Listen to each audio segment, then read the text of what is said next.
దేహం రక్త మాంసముల హస్తి పంజరం. పోయేటప్పుడు తీసుకుపోయేది లేదు, వచ్చేటప్పుడు తీసుకుని వచ్చేది లేదు. మనిషి తెలుసుకున్న రోజునే అందరూ మానవ జన్మ సార్థకం అవుతుంది.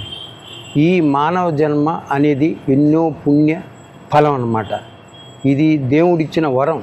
కాబట్టి మన వంతు శక్తితో, అంటే ప్రతి మనిషి కూడా వాళ్ళ శక్తితో దాన ధర్మాలు చేసేందుకు అలవాటు చేసుకోవాలని నా మనవి. ఈరోజు నా పుట్టినరోజు, 65వ పుట్టినరోజు అయినా కూడా నేను పేదవారి మధ్య నేను నా పుట్టినరోజు చేసుకుంటున్నాను. ఎలాగంటే వారికి మధ్యాహ్నం అన్నదాన కార్యక్రమం, అలాగే రాత్రి ప్లాట్ఫారంపై నివసించే వారికి వారికి వస్త్రాలు బహుకరించడం ఇలా చేశానమాట. ఇవి మా నాన్నగారు నా చిన్నప్పుడే, అంటే మా నాన్నగారు అయినటువంటి అల్లింగం గంగాధరం గారు నేర్పించిందనమాట. వారు ప్రెసిడెంట్గా ఉన్నప్పుడే, పంచాయతీ బోర్డు ప్రెసిడెంట్గా ఉన్నప్పుడే గ్రామాల్లోనికి వాళ్ళకంతా సేవ చేసే విధానం నాలో వచ్చింది. అవి చూస్తూ ఉండబట్టే నేను కూడా చేస్తున్నాను అనమాట. కాబట్టి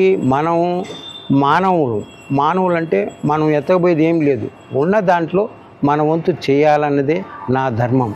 ప్రతి నిత్యము ఏదో ఒకటి ఆలోచించి మనిషి చేయవలసింది ఎంతో కొంత చేయాలని నా మనవి.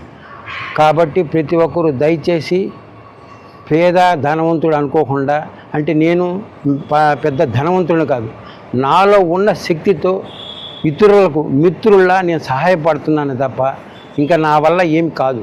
కాబట్టి దయచేసి ప్రతి ఒక్కరు కూడా దాన ధర్మాలకు దగ్గర అవ్వాలని నేను అనుకుంటున్నాను. ఇదే కదా మానవత్వం అంటే.